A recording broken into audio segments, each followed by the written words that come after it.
revolution in dynamic logic. This is unknown source. I'm sure there's a lot of contributors. I don't even know. A computer compiler is a program, for example, that cannot detect certain errors during compile time and when the program is being translated to machine code. Since some mathematical variables change only while the computer program is executing the instructions on the data after translation, so only when the program is run are the true values of the proposition allowed to change with time and place. It depends on the data that you feed it. It depends on the calculations you make. So there's only so much that the compiler can tell you about the errors. Number 23, revolution in neural networks. Okay, C. Haken and artificial intelligence, unknown. Method of making a network of nodes with different weights at each node and adjusting these weights as test data is fed into the network so that the network responds to the test data. After many trials are done with the test data, the network's performance improves and is ready for testing with actual data. Some neurobiologists feel that processing in the brain may be partly in this way. Neurons may be nodes in the network connected by synapses, for example. It's a bit like our brain. I don't know if this is influenced by Hebb. He used to work at McGill University. He introduced the idea of a neural network, or it's even called the Hebbian synapse. Number 24, evolutionary thinking. It is possible to reason by generating possible solutions to problems and selecting the best one, and then selecting from those and so on. It is similar somewhat to biological evolution as described by Darwin. The process of natural selection and survival of the fittest, crossovers, and random mutations. See genetic programming and artificial intelligence. Okay, so Darwin, etc. Actually, today I even criticize Darwin's theory, even though it's accepted by doctors as proven theory. Darwin really observed birds, I think, although some people say it's a very simple book. I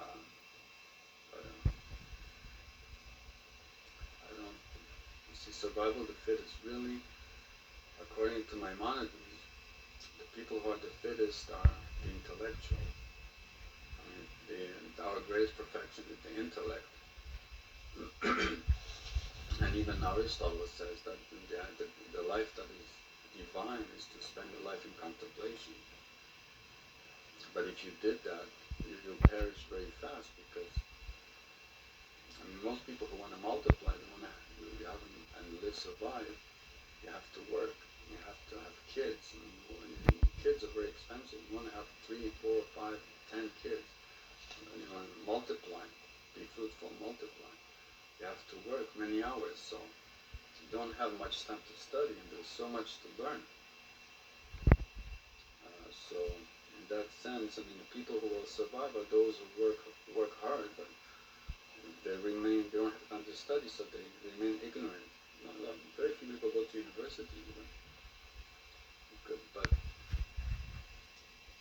after they finish, they don't have much time for it because you have family, you have kids, you have a wife, and you like pleasures and luxuries, you have to work even harder.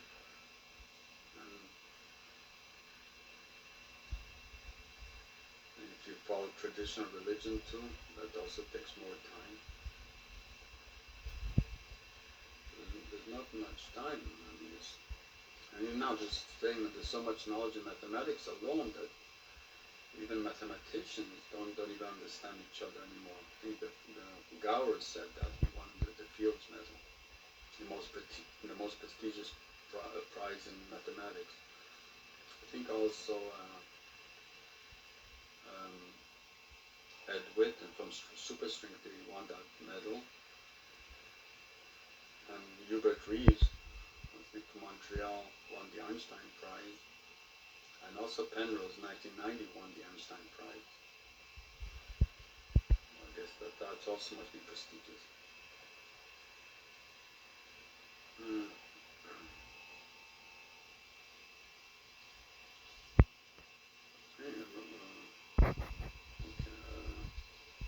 Artificial intelligence, the least 10 different kinds, but the three main ones are agent-based artificial intelligence, and I took a course on that. There's neural networks. I don't think that's how we really think of the maybe lower levels of the brain. And there's also genetic artificial intelligence. That's also another way.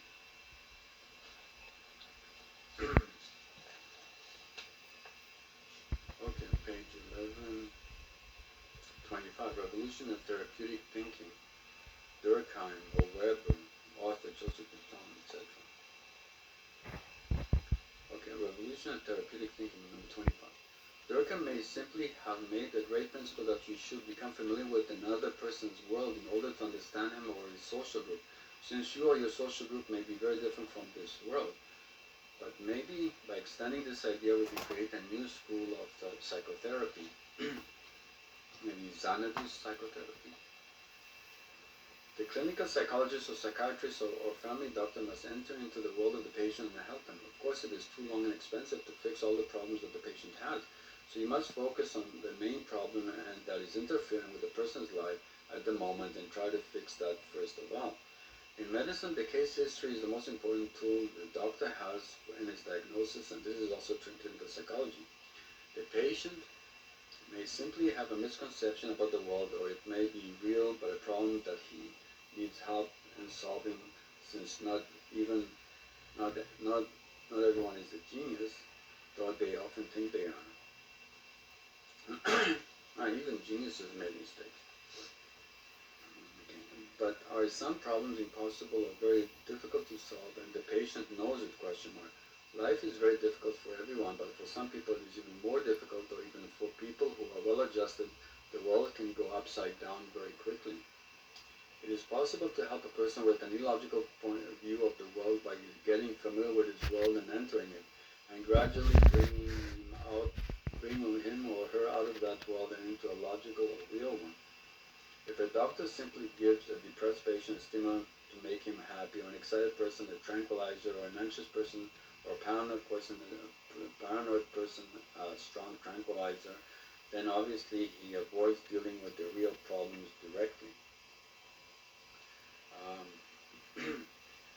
Yeah, but sometimes you have very strong emotions, so medication can help to be able to talk to the person, because I mean, you might be very excited because of what happened, or you might be very scared, or you might be very sad because of something that has happened to him recently, or because of something he said about himself. Number 26, Revolution of Multi-Valued Logic. The truth values of propositions are not just true or false, binary like a computer circuit. It is necessary to consider truth as having many possible values in between true and false. Even Aristotle pointed out that the proposition that both will succeed on its journey is not a true or false one, but he was mostly concerned with objective truth, and it seems only binary logic. Limits and infinite steps, unknown.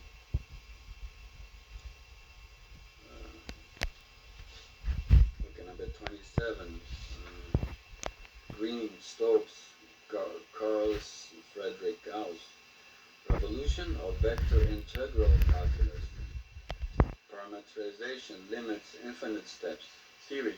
Really it is both differential and integral calculus unified. The slopes and areas are, etc. The slopes and areas are dependent, so they are joined. Functions can be seen as depending on a variable that goes along the curved surface or hypersurface instead of along one of the orthogonal axes. Path or a scalar line or integrals, vector or surface integrals.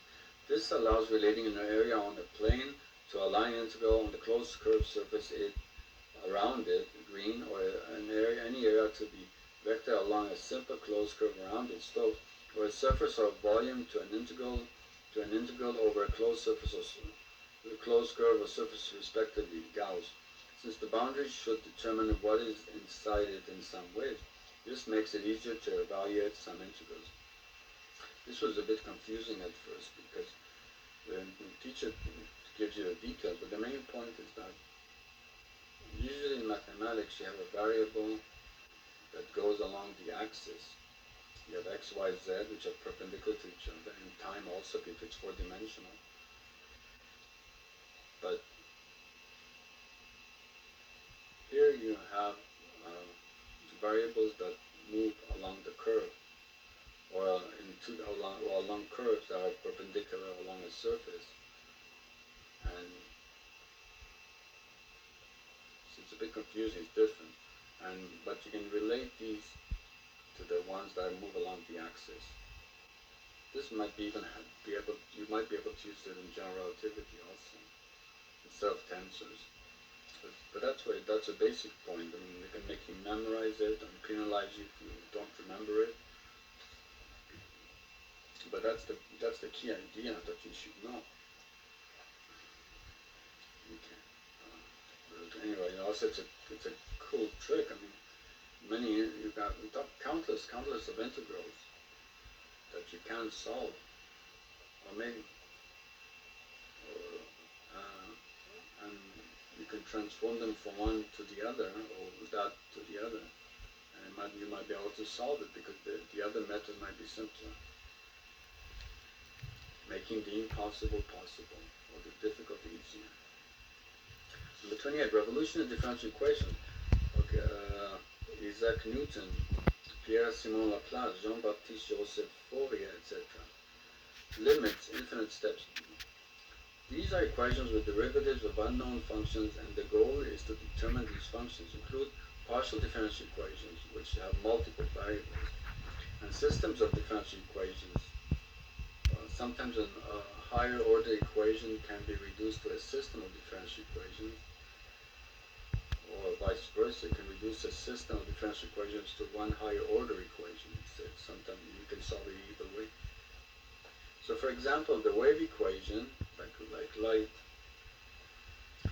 and systems of differential equations, okay, so for example, the wave equation, describing electromagnetic waves, is a wave equation, and the flow of it is another kind of wave equation, and the Laplace, the flow of heat is another, from the radiator, another kind of wave equation, and the Laplace equation is also a differential equation, partial differential equation. These are the linear second order differential equations, and Laplace equation is also called the potential equation, the potential energy. Where you have potential when you're in a gravitational field or some electric field or something, because you might be moved, you might experience a force. Okay, number 29, revolution integral equations, limits, infinite steps. These are equations which have an integral with an unknown function to be integrated. This is not to be confused with equations with single or multiple integrals with known functions inside the integral but unknown integral of them. These can be reduced to integrals with one integral only and can be converted to differential equations. Hence, they are not studied as much. Volterra, John von Neumann, Friedholm, Schmidt, Hilbert, etc. Now this is a bit confusing. You have integral equations sometimes when you just have to take the integral of some functions, but these are integral equations, the function is unknown. It's a bit different. You should not get these mixed up.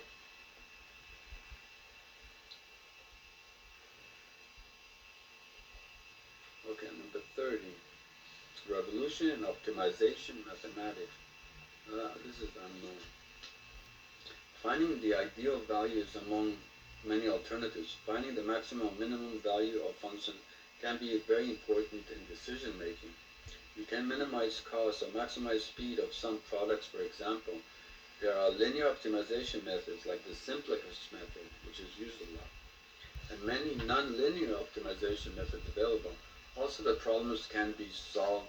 Also, the problems can be involve constrained or unconstrained functions. In other words, you want to maximize and minimize your goal, but there's some things, some constraints you have to satisfy too. I mean, like you have a budget or something. Involve constraints or unconstrained functions.